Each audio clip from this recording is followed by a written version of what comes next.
The wine glass paused mid-swirl, Charlotte's manicured fingers catching the light from the chandelier. "Some people are just born to scrub floors," she said, her voice carrying across the marble foyer with practiced ease. "You can always tell by their posture.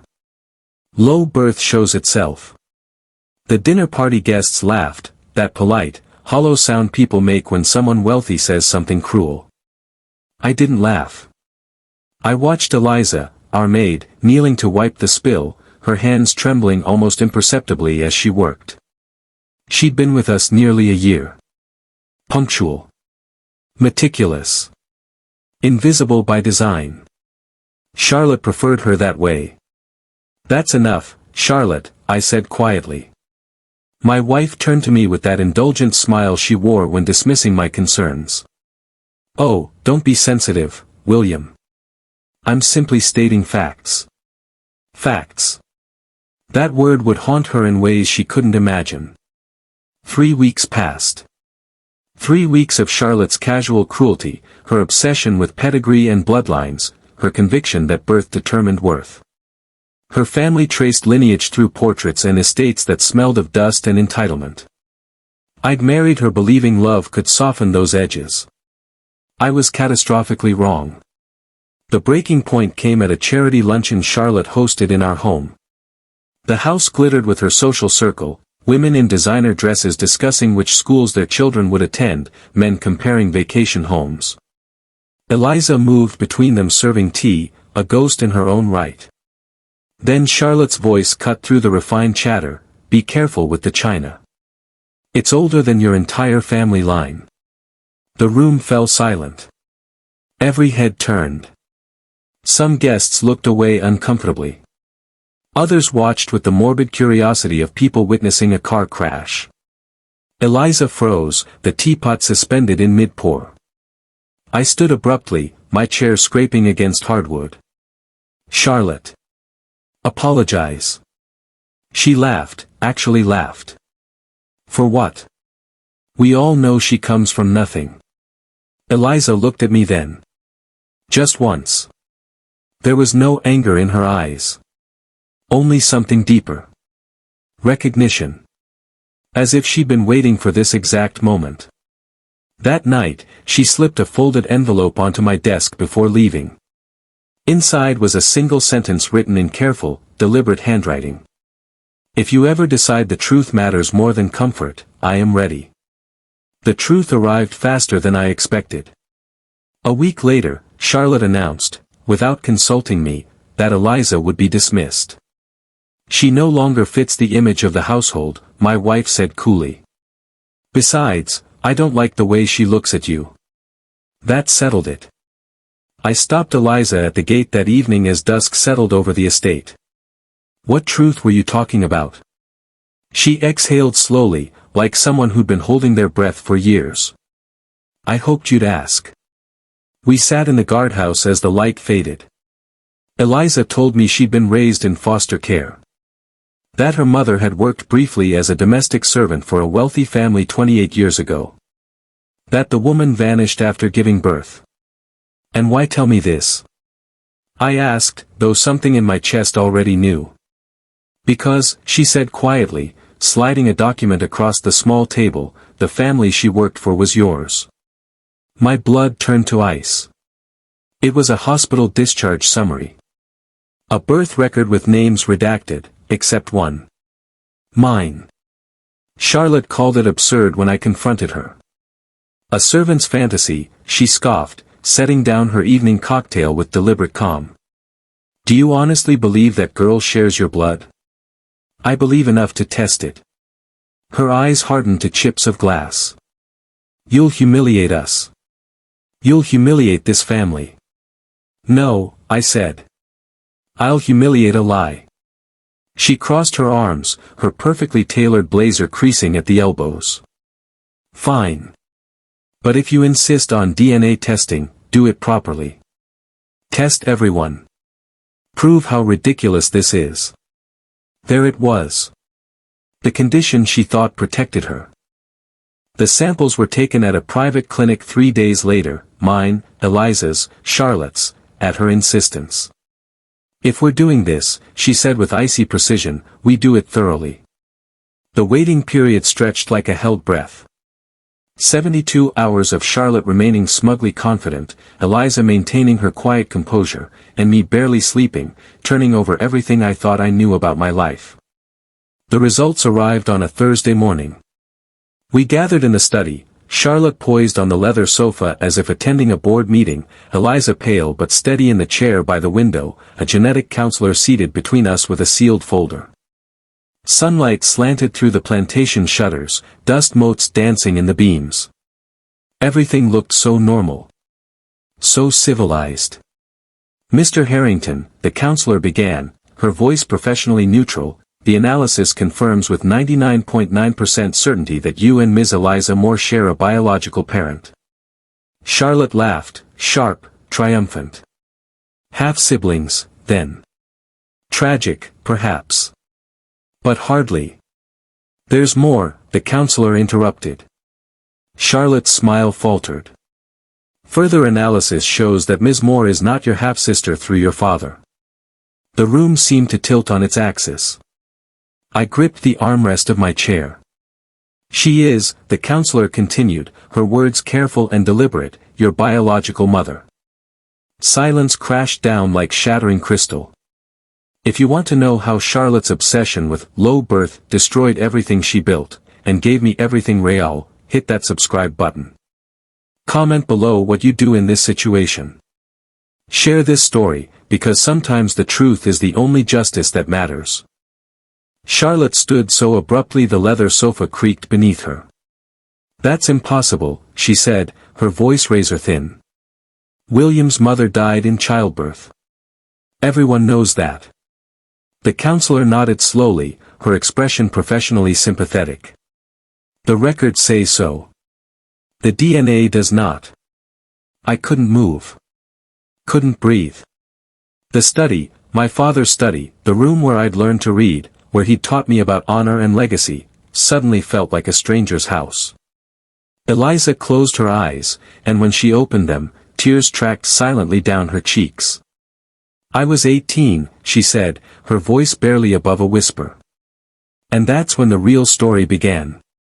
The story that had been buried for 28 years under lies, forged documents, and the kind of cruelty only the wealthy can afford. The story that started the day a young girl trusted the wrong family. I worked here, Eliza continued, her hands folded tightly in her lap. In this house. For your grandmother. Charlotte let out a sound somewhere between a laugh and a gasp. That's absurd. My grandmother would never. Victoria Harrington, Eliza said, and the name hung in the air like an accusation. She managed the estate after your grandfather died. She was exacting. Particular about appearances. I remembered my grandmother. Cold. Imperious. The kind of woman who measured people by their usefulness. I was young. Naive. When I became pregnant, I didn't know what to do. Eliza's voice cracked. She found out. She promised to help me. Said the family would take care of everything. That I'd be looked after. Instead. I asked, though I already knew the answer would destroy me. Instead, she took you. Eliza looked directly at me. The moment you were born, she pulled you from my arms. Told me you were stillborn. Showed me forged documents. A death certificate for a baby who never died. Charlotte backed toward the window, shaking her head. No. No, this is. She paid me off, Eliza continued, her voice growing stronger. $20,000. Told me to disappear. To never speak of it. To never come back. She wiped her eyes with the back of her hand. I was 18, alone, and grieving a child I was told was dead. So I took the money and left. But you came back, I said. I never stopped looking. Her eyes met mine, fierce now. I spent years searching through public records, hospital archives, anywhere that might have a trace of you. The death certificate was so perfectly forged it took me 15 years to find the discrepancy. What discrepancy? The counselor asked gently. The attending physician listed on my son's death certificate, Eliza said, died 3 years before William was born. The room spun. Charlotte gripped the windowsill. You're lying. You're a con artist. You fabricated this entire story to what? Eliza stood, and for the first time since I'd known her, she looked nothing like a maid. To scrub your floors for minimum wage. To endure your contempt. To be called low birth in front of your guests. The words hit Charlotte like a physical blow. I became a domestic worker, Eliza said quietly, because it kept me close to families like this. Close to houses where secrets hide behind crystal chandeliers and marble floors. I worked in 23 estates over the years, always searching, always hoping. And you found me, I whispered. 2 years ago, I saw your photograph in a society magazine. A charity gala hosted by the Harrington estate. She smiled sadly. You have my eyes. My father's chin. The moment I saw you, I knew. So you applied to work here, I said. I needed to be certain. I needed proof before I destroyed your life with the truth. She turned to Charlotte. I never wanted revenge. I just wanted my son to know where he came from. To know he was loved. That he was never, ever abandoned. Charlotte's face had gone white. William's father, your husband, he never said. My father knew. The betrayal cut deeper than anything else. Eliza shook her head. I don't think so. Victoria was careful. She registered you as her daughter's child, your father's wife who actually did die, just not in childbirth. She died in a car accident when you were 6 months old. Do you remember that? I didn't. I'd been too young. She created the perfect lie, Eliza said. A tragic story that explained everything. A motherless child. A grieving family. No one questioned it. Except you, I said. Except me. Eliza looked at me with such tenderness it shattered something inside my chest. I'm sorry, William. I'm sorry the truth came this way. I never wanted to cause you pain. But the pain wasn't from the truth. It was from 28 years of lies. The counselor quietly excused herself, leaving the three of us in a silence so thick it felt suffocating. Charlotte remained frozen by the window, staring out at the manicured gardens as if they held answers. I sat with my head in my hands, trying to reconcile 28 years of my life with this new, impossible truth. Eliza stood to leave. Wait, I said. I need to understand everything. From the beginning. Charlotte turned sharply. She said enough. This woman has disrupted our entire what, Charlotte? I looked at my wife, really looked at her, and saw a stranger. Our entire lie. I won't stay here and listen to this.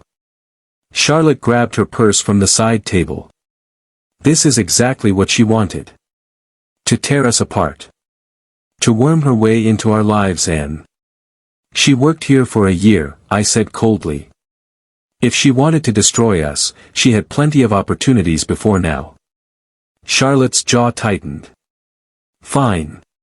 But when this fantasy falls apart, when you realize you've been manipulated by a convincing story and some conveniently timed documents, don't expect me to forgive this humiliation. She left, her heels clicking sharply against the hardwood, the front door slamming hard enough to rattle the windows. I turned to Eliza. Tell me everything. Please. She sat back down, slower this time, as if the weight of confession had physically exhausted her. After your grandmother paid me off, I had nowhere to go, she began. No family. No support system. I'd aged out of foster care 2 years earlier, and the only person I'd trusted had just stolen my child. Foster care, I repeated, remembering Charlotte's cruel words. Low birth. No family line. I drifted for a while. Tried to numb the pain. But it never left. Eliza's fingers traced the arm of the chair. When I finally got sober, I realized I had to know the truth. Had to know if you were really gone. How did you even begin to search? Hospital records, mostly. It took years to gain access. I worked as a cleaner in medical facilities, befriended records clerks, learned how to navigate bureaucracy. She smiled faintly. People underestimate what you can discover when you're invisible. The irony wasn't lost on me. Charlotte had wanted Eliza invisible. That invisibility had been her greatest weapon. I found discrepancies in the death certificate first. Then I started looking at birth records from that same hospital, that same day. Most were sealed, but I found a clerk who owed me a favor. Eliza reached into her bag and pulled out a weathered folder. This is what she gave me. She slid it across the desk. My hands trembled as I opened it. Inside was a hospital discharge summary, yellowed with age. Patient name, Eliza Moore. Infant status, male, healthy, 7 pounds 3 ounces. Discharge time, not applicable. And in the corner, in handwriting I recognized from old estate documents, transferred to V. Harrington custody. Private arrangement. My grandmother's initials were right there. A confession in blue ink. I didn't know what private arrangement meant at first, Eliza said quietly. I thought maybe adoption. Maybe you'd gone to a good family, had a good life. Then I saw your photograph in that magazine. Saw the name. William Harrington. Same last name. Same estate. And I knew. Knew what? That Victoria hadn't given you to strangers. She'd kept you. Raised you as her own blood. Eliza's voice broke. She stole you and made you a Harrington, while I spent 28 years believing you were dead. I stared at the document, at proof of a crime so casual it had been documented in official paperwork. My entire identity, my name, my family, my history, was built on theft. Why not go to the police? I asked. Why work as our maid? Why subject yourself to Charlotte's cruelty? Because I needed to know you first, Eliza said simply. I needed to see the man my son became before I destroyed the only life he'd ever known. And honestly? She looked at me with devastating honesty. I was terrified you'd hate me for it. Hate you? The words caught in my throat. You're the victim here. Maybe. But you're the one who'll lose everything when the truth comes out. She gestured toward the door Charlotte had slammed. Your wife, your family name, your inheritance, all of it built on a lie I'm about to expose. I looked down at the document again. At my grandmother's handwriting. At the proof that my entire existence was an elaborate fraud. No, I said quietly. I'll lose everything that was never really mine. But I'll gain the truth. And I'll gain. I looked up at Eliza, this woman who'd endured so much, who'd searched for so long. I'll gain my mother. Eliza's composure finally shattered. She covered her face with her hands and wept, deep, wrenching sobs that sounded like 28 years of grief finally finding release. I stood and moved around the desk. Hesitated for just a moment. Then pulled her into an embrace. She felt small in my arms. Fragile. Nothing like the strong, silent woman who'd scrubbed floors and endured insults with quiet dignity. I'm so sorry, I whispered. I'm so sorry for what they did to you. You have nothing to apologize for, she said against my shoulder. You were stolen. Just like me. We stood there for a long time, two people reclaiming what had been taken from us. Outside, I heard Charlotte's car start. The engine roared to life, tires crunching on the gravel drive as she sped away from the truth she couldn't face. Let her run, I thought. The truth would be waiting when she came back. It always is. Charlotte didn't come home that night. Or the next. She finally returned on the third day, sweeping into the house with shopping bags from boutiques I couldn't afford even with my trust fund. She'd been staying at her parents' estate, no doubt rallying her family's support, preparing her counterattack. I was waiting in the living room. "We need to talk," I said. She set down her bags with deliberate care, as if the weight of designer labels was more important than this conversation. "If this is about your maid's little story." "Her name is Eliza." "Fine.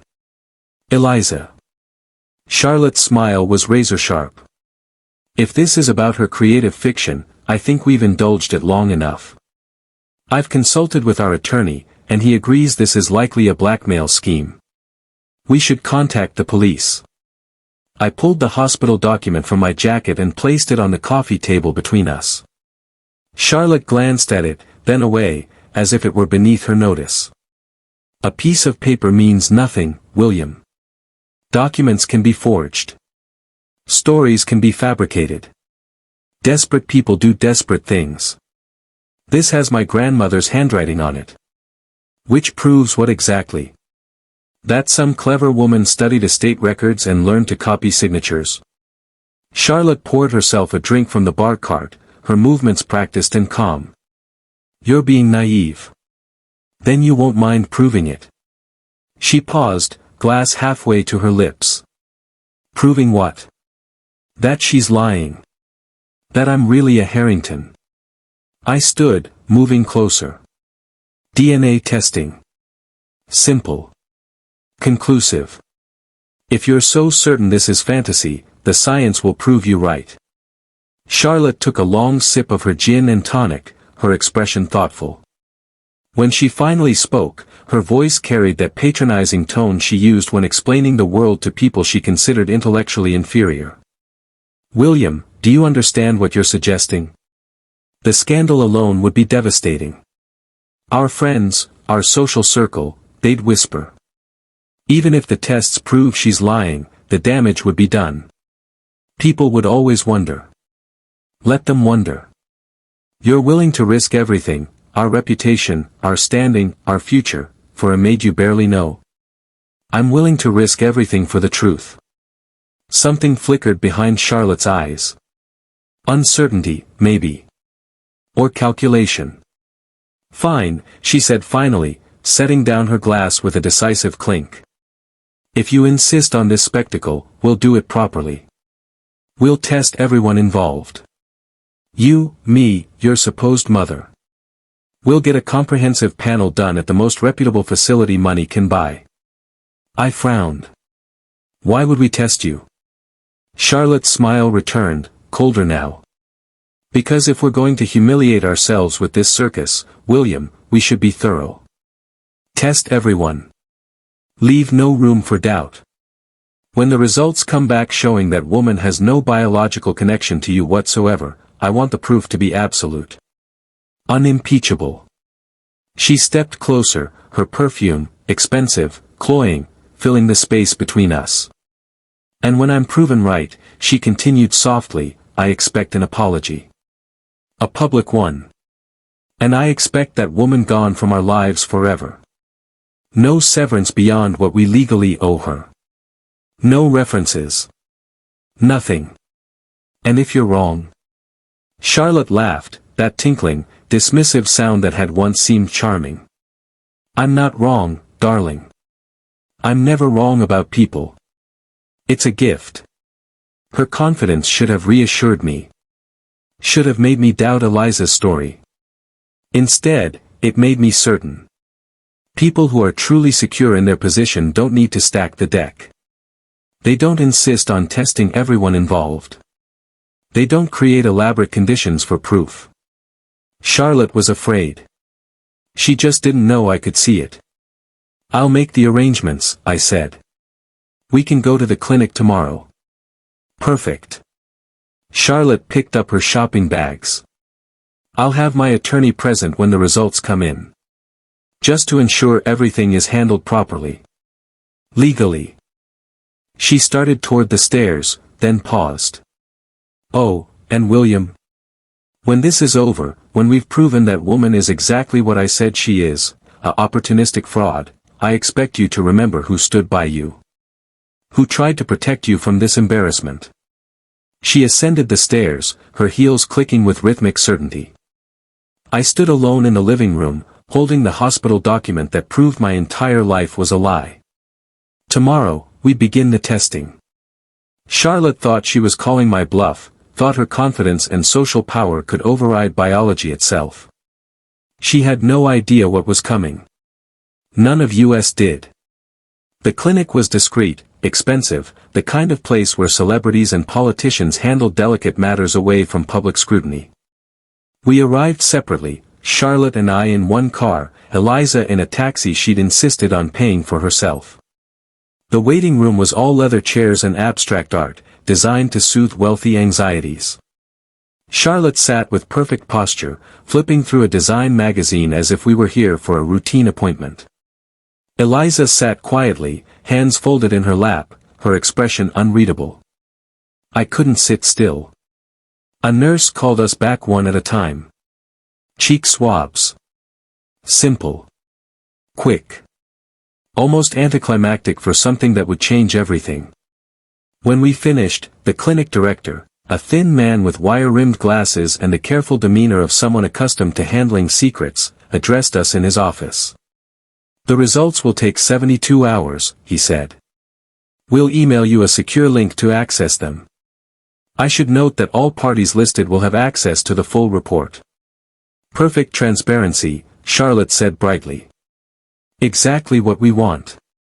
The director nodded. If there are no other questions, we're finished here. We left separately, just as we'd arrived. As I watched Eliza's taxi disappear into traffic, I felt the weight of those 72 hours ahead of me. 3 days until the truth was undeniable. 3 days until everything changed. Charlotte slipped her arm through mine as we walked to our car. 3 days, she said, echoing my thoughts. Then this nonsense will be over, and we can get back to our real lives. She was right about one thing. In 3 days, nothing would ever be the same. 72 hours. Time has a strange quality when you're waiting for your entire identity to be confirmed or destroyed. Minutes stretch like hours. Hours collapse into moments. Sleep becomes impossible. The first night, I lay awake staring at the ceiling of the guest room. I couldn't bring myself to share a bed with Charlotte. Every memory of my childhood played on an endless loop, each one now tainted with doubt. My father teaching me to ride a bicycle in the garden. Had he known? When he looked at me, had he seen his son or his mother's crime? My grandmother's stern face at family dinners, her insistence on proper posture, proper speech, proper everything. Had guilt driven her rigidity, or had she simply been that cold? The portrait in the hallway of the woman I'd been told was my mother, pale, beautiful, dead before I could remember her face. Was she even real, or just another prop in the elaborate theater of lies? I got up at 3 a.m. and stood in front of that portrait. Studied the eyes that looked nothing like mine. The nose that bore no resemblance. I'd been told I took after my father's side of the family. Now I knew why. The second day, I went to the office but couldn't focus. My assistant asked 3 times if I was feeling well. I wasn't. I was disintegrating from the inside out. At lunch, I drove to a park and called Eliza. How are you managing? I asked.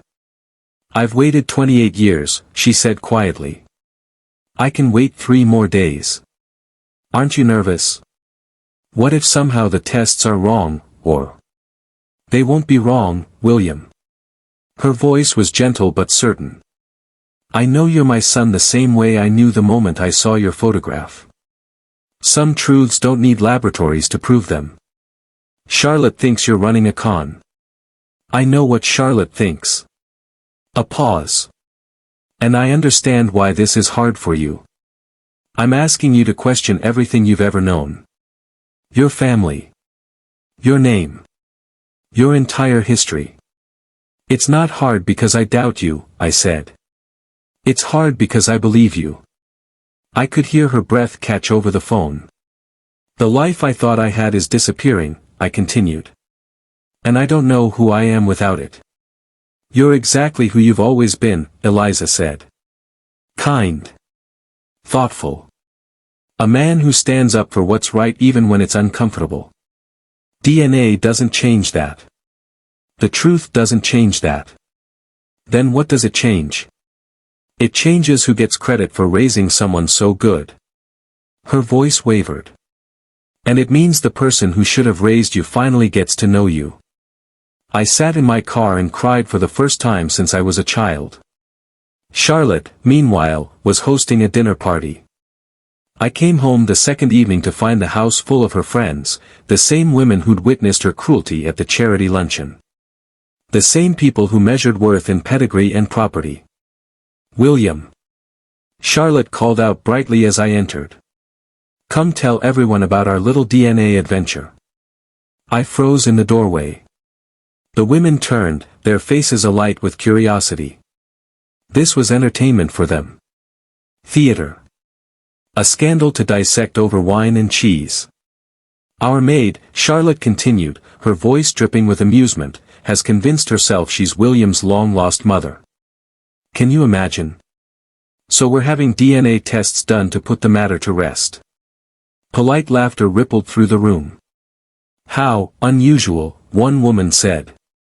It's textbook, another added. These people see wealth and invent connections. I had a gardener once who claimed to be related to the Vanderbilts. Charlotte smiled, refilling her wine glass. Exactly. But William insisted on humoring her, so we'll have our proof in, what is it now, darling? 36 more hours. I looked at my wife, surrounded by her circle of judgment and condescension, and saw her clearly for the first time. She wasn't confident. She was terrified. The dinner party, the mockery, the performance, it was all armor. She was building a narrative, creating witnesses to her version of events so that when the truth came out, she'd have allies. Excuse me, I said. I have calls to make. I left her there, holding court, spinning her web of denial. The third day crawled. I checked my email obsessively. Refreshed the clinic's patient portal every 10 minutes. Nothing. At 4:47 p.m., my phone buzzed. Results available. Secure link sent to all parties. My hands shook so badly I nearly dropped the phone. This was it. The moment everything changed. The moment lies became truth and truth became undeniable. I clicked the link. The page loaded slowly, each second an eternity. And then I saw it. Biological relationship analysis, complete. I couldn't breathe. Couldn't move. Downstairs, I heard Charlotte's voice, bright and certain, William. Did you get the email? Time to put this foolishness to bed. I stared at the screen. At the truth. At the end of everything I'd thought I knew. William. Charlotte's footsteps on the stairs now. The results are in. Let's see them together so I can watch you apologize. She appeared in the doorway, confident, radiant, already composing her victory speech in her mind. Well, she said. Let's see what your little test revealed. I turned the screen toward her. And watched my wife's world shatter. Charlotte's face went through a sequence of emotions so rapid I almost couldn't track them. Confusion. Disbelief. And then something darker, calculation. This is a mistake, she said, her voice sharp. Laboratory error. These things happen all the time. I couldn't speak. The words on the screen blurred and refocused, but they didn't change. Probability of biological relationship, 99.97%. We should see this together, I managed. Properly. With Eliza. Charlotte's laugh was brittle. Oh, absolutely. Let's invite your supposed mother to witness her fraud being exposed. I'm sure the clinic will explain their error. But her hand trembled as she reached for her phone. An hour later, we reconvened at the clinic. The director had agreed to meet us after hours, for an additional fee, naturally. Money could buy privacy, even for humiliation. Eliza arrived first, her face pale but composed. She'd changed from her usual simple clothes into a modest dress, as if meeting us on equal ground required armor too. Charlotte arrived last, flanked by her attorney, a sharp-eyed woman named Patricia who specialized in protecting wealthy families from scandal. We gathered in the same office where we'd received our instructions 3 days ago. The director sat behind his desk, the report displayed on his computer screen. Patricia positioned herself beside Charlotte like a guard dog. Before we begin, the director said carefully, I want to assure everyone that these results have been verified by 2 independent laboratories. The science is conclusive. Get on with it, Charlotte snapped. The director clicked his mouse, and the screen filled with genetic data I barely understood, charts, percentages, analysis. The first finding, he began, confirms a biological relationship between William Harrington and Eliza Moore. The DNA markers indicate shared genetic material consistent with a close familial bond. Charlotte leaned forward. How close? Parent-child or half-sibling relationship? Charlotte exhaled sharply, almost a laugh. Half-siblings. So she's his father's illegitimate daughter. Tragic, certainly, but hardly. There's more, the director interrupted. The room went silent. He clicked to another screen. We ran additional analysis to determine the specific nature of the relationship. Mitochondrial DNA, X-chromosome markers, and autosomal testing all confirmed the same conclusion. My heart hammered against my ribs. Ms. Moore is not Mr. Harrington's half-sister, the director said, his voice gentle but firm. She is his biological mother. Probability, 99.97%. Maternity is confirmed. The words hung in the air like smoke after an explosion. Charlotte stood so abruptly her chair toppled backward. That's impossible. Impossible, William's mother died 28 years ago. There are death certificates. Burial records.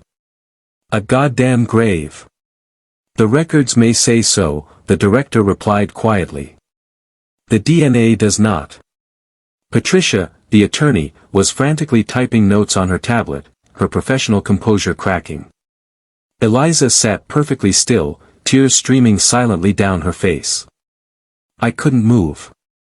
Couldn't breathe. The world had tilted on its axis and I was free-falling through space. This is a setup, Charlotte hissed, turning on Eliza with wild eyes. You bribed someone.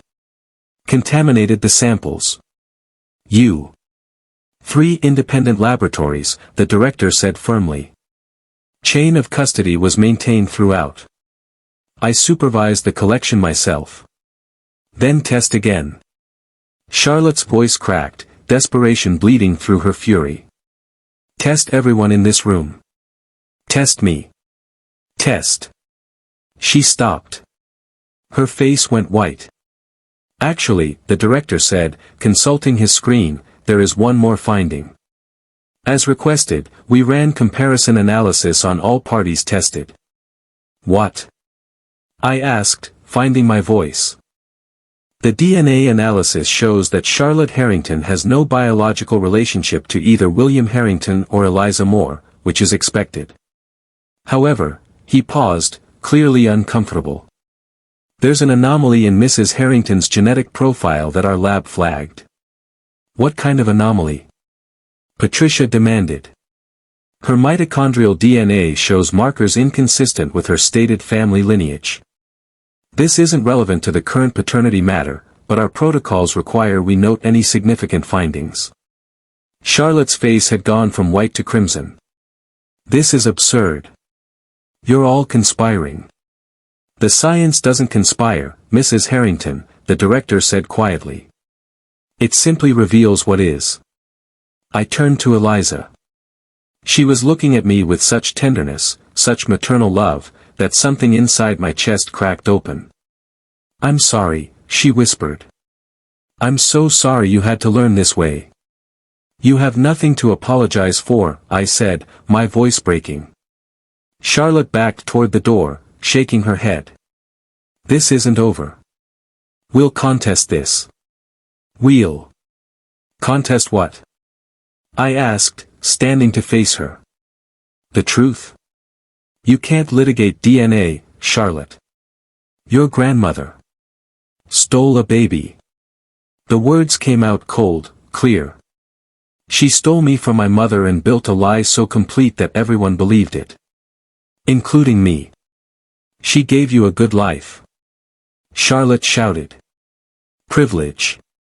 Education. Everything that woman, she pointed at Eliza, could never have provided. She gave me a lie, I said. And you defended it. You mocked the woman who gave birth to me. Called her low birth. Questioned her worth. And now you know the truth, she's the reason I exist at all. Eliza stood slowly. I don't want to cause more pain than necessary. I just wanted my son to know the truth. Well, he knows, Charlotte spat.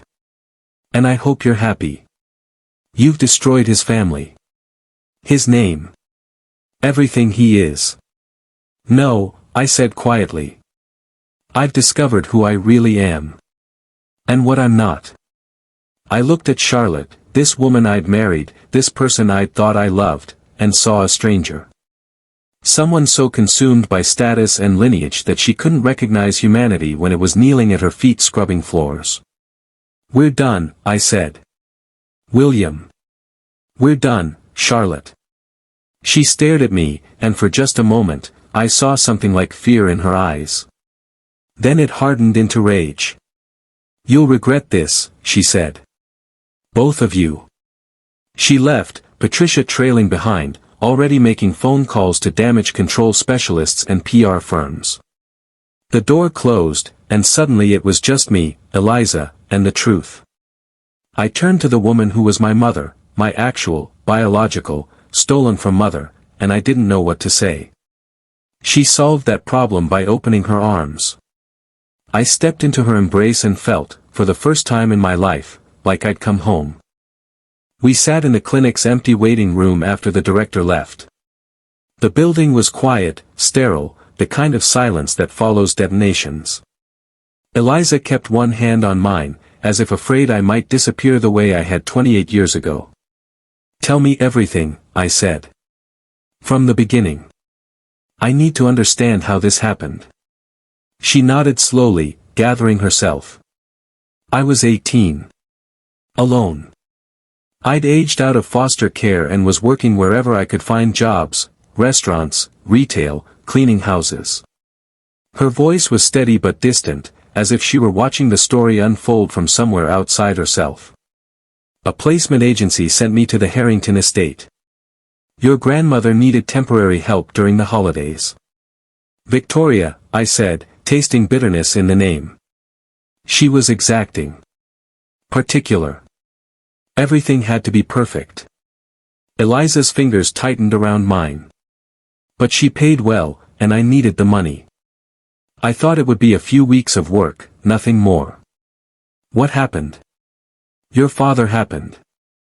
She looked at me, her eyes sad. He was kind to me. Asked about my life. Treated me like a person instead of furniture. I was young and stupid and mistook kindness for something more. I didn't need her to elaborate. The picture was forming, painful and clear.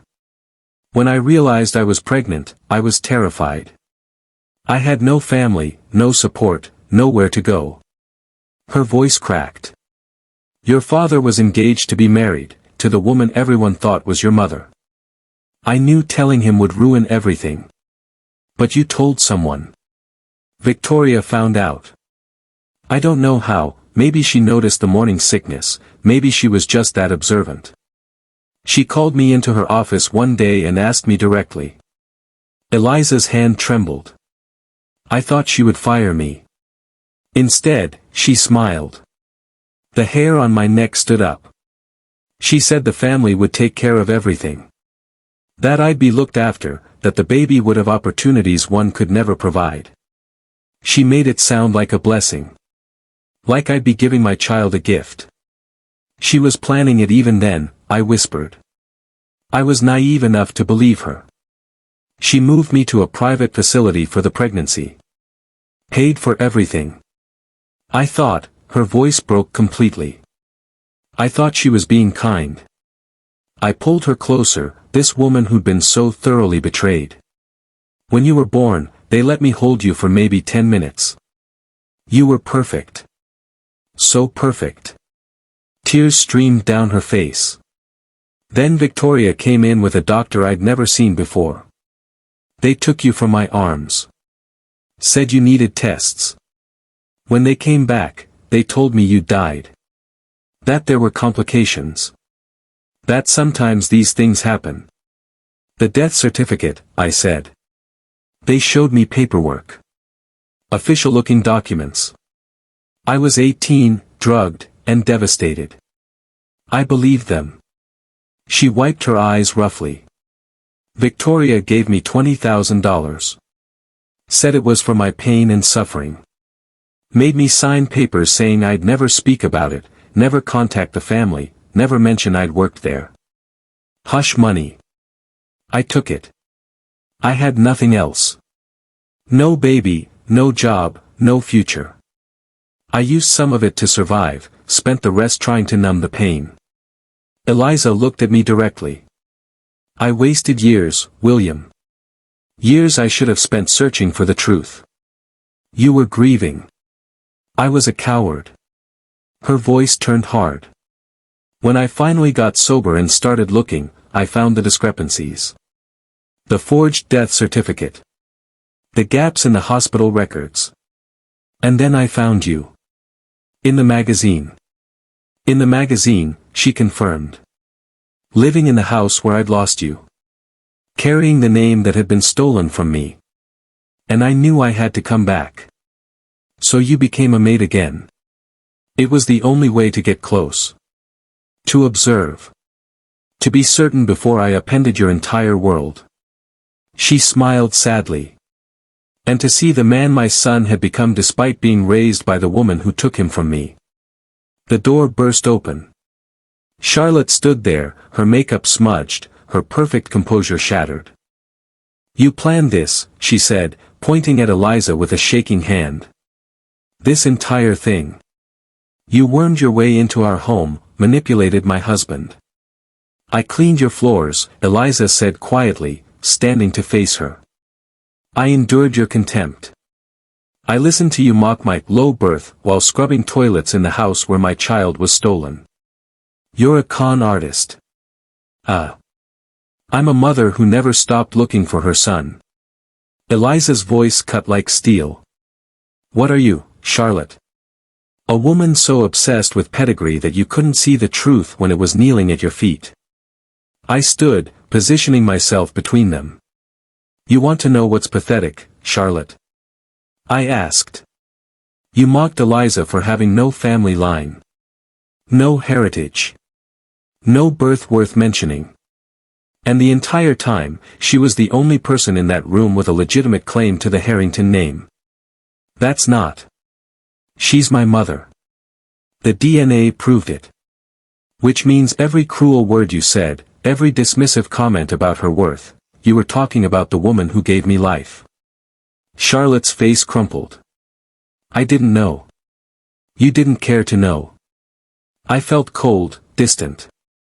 You saw someone you perceived as beneath you and decided that was enough. That's who you are, Charlotte. That's who you've always been. Your grandmother committed a crime. Multiple crimes. Kidnapping. Fraud. Identity theft. I pulled out my phone. And I'm calling the police to report it. She's dead. Charlotte screamed. What good does it do now? It gives Eliza justice. It gives me the truth. And it exposes the rot at the foundation of everything the Harrington name represents. I started dialing. If you want to salvage anything from this, Charlotte, I suggest you call your lawyer.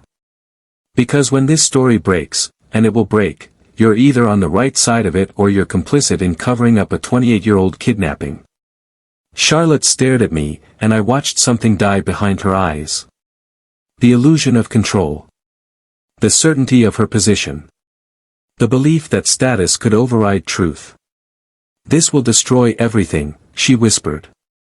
"Good," I said. "It was built on lies anyway." She left without another word, her footsteps echoing in the empty hallway. Eliza sat back down heavily, as if her strength had finally given out. "What happens now?" she asked. I sat beside her, taking her hand again. "Now we tell the truth," I said. "All of it. And we let justice, whatever that looks like, finally arrive." Outside, I could hear sirens in the distance. The reckoning was coming. For my grandmother's crimes. For Charlotte's cruelty. For 28 years of lies. And for the first time in my life, I wasn't afraid of what the truth would cost. I was afraid of what it had already stolen. The police investigation began within 48 hours. What started as a decades-old kidnapping case rapidly metastasized into something far larger. Victoria Harrington had been dead for 5 years, beyond the reach of earthly justice, but the evidence she'd left behind told a damning story. Detective Sarah Chen sat across from me in formerly my, study, her recorder running between us. "Your grandmother kept meticulous records," she said, sliding a folder across the desk. "We found them in a safety deposit box registered under a false name. It's like she was documenting her own crimes. Inside were copies of everything. The original birth certificate with Eliza's name. Medical records showing a healthy live birth. Payments to the doctor who'd signed the falsified death certificate. He died in 2003, conveniently silencing that thread. Bank transfers to various officials. Even a handwritten ledger detailing the entire operation. Why would she keep this?" I asked. "Insurance, maybe. Leverage. Or," Detective Chen paused. "Some criminals need to document their cleverness. They can't help themselves." The investigation uncovered more. Victoria hadn't just stolen me, she'd orchestrated an entire identity replacement. The woman I'd been told was my mother, my father's actual wife, had died in a car accident when I was 6 months old. That part was true. But I'd been born 3 months before she died, not to her. Victoria had used the tragedy to seal her lie. A grieving family. A motherless child. No one had questioned the timeline too closely. My father, according to his personal diaries that investigators found, had never known. He believed his wife had given birth while he was overseas on business. By the time he returned, I was already 2 months old, and Victoria had the paperwork to prove her daughter had been my mother. He died believing the lie. That knowledge hollowed me out. The media descended like locusts. Harrington heir discovers decades old kidnapping. Society matriarch's dark secret exposed. Maid reclaims stolen son from wealthy family. The stories wrote themselves, each more sensational than the last. Our lives became public property. Reporters camped outside the estate. Camera crews followed Eliza to the modest apartment she'd moved into. My phone rang constantly with interview requests. Charlotte's family tried to manage the narrative, issuing statements about how shocked and appalled they were by Victoria's actions, how they'd had no knowledge of any impropriety. Their lawyers filed motions to seal records, to suppress evidence, to protect the family name. It didn't work. Public sentiment crystallized quickly. Social media erupted with hashtags. Justice for Eliza trended for days. People who'd never met us felt personally invested in the story. A mother's 28-year search, a stolen child, the cruelty of wealth protecting itself. Charlotte became the villain in a story she hadn't even written. Every past comment, every documented instance of her snobbery, was excavated and amplified. Someone found footage from the charity luncheon where she'd mocked Eliza about the china. It went viral. Her social circle evaporated overnight. Friends stopped returning calls. Charity boards requested her resignation. The family's wealth, so carefully cultivated over generations, couldn't buy back reputation. The civil lawsuit came next. Eliza hadn't wanted to sue, she told me repeatedly that she just wanted acknowledgement, not money. But her attorney, a fierce woman named Rebecca Torres who'd taken the case pro bono, insisted. This isn't about revenge, Rebecca explained in her office. It's about accountability. The Harrington estate profited from a crime. That profit should be returned. The courtroom was packed the day of the settlement hearing. Cameras weren't allowed inside, but the hallways were jammed with press. Charlotte sat on the opposite side with her legal team, her face a mask of careful neutrality. She'd lost weight. Aged years in weeks. Her designer suit hung slightly loose. The judge, a severe woman in her 60s, reviewed the evidence with clinical precision. The facts are not in dispute, she said finally. Victoria Harrington committed kidnapping, identity fraud, bribery of public officials, and falsification of legal documents. While she cannot face criminal charges, her estate and beneficiaries bear civil liability. She outlined the settlement. Eliza would receive financial compensation, enough to live comfortably for the rest of her life. The Harrington family would issue a public apology. A portion of the estate would fund a foundation for families of missing children. And I would be legally recognized as Eliza Moore's son, with the option to change my name if I chose. Charlotte's attorney started to object, but Charlotte put a hand on her arm. It's over, she said quietly. The first reasonable thing I'd heard her say in months. After the hearing, Charlotte approached me in the hallway. Her entourage hung back, giving us space. I'm sorry, she said. For what it's worth. Are you? I asked. Sorry for what happened, or sorry you got caught defending it? She flinched. I was raised to believe certain things mattered. Lineage. Status. Position. Her voice was hollow. I was wrong. Yes, I said. You were. I loved you, you know. In my way. Your way involved cruelty to the woman who gave birth to me. Your way prioritized appearance over truth. I looked at her, really looked at her, and felt nothing. That's not love, Charlotte. That's possession. She nodded slowly, tears gathering in her eyes. The divorce papers will be finalized next week. I won't contest anything. I know. She turned to leave, then paused. For what it's worth, she did raise someone good. Despite everything, you turned out kind. That wasn't the Harringtons. That was you. It was the closest thing to grace I'd ever heard from her. I watched her walk away, surrounded by lawyers and handlers, and felt the weight of our marriage finally lift. That evening, I met Eliza at a small cafe far from the estate, far from the cameras and chaos. How are you? She asked. Free, I said. And meant it. She smiled, the first real smile I'd seen from her in weeks. Me too. We sat in comfortable silence, drinking coffee, watching the city move around us. Two people who'd been stolen from each other, finally reclaimed. The legal battles would continue. The media attention would eventually fade. Charlotte would rebuild her life somewhere else, and I would figure out who William, or Andrew, or whoever I was, actually was. But for now, in this moment, I was simply a son having coffee with his mother. And that was enough.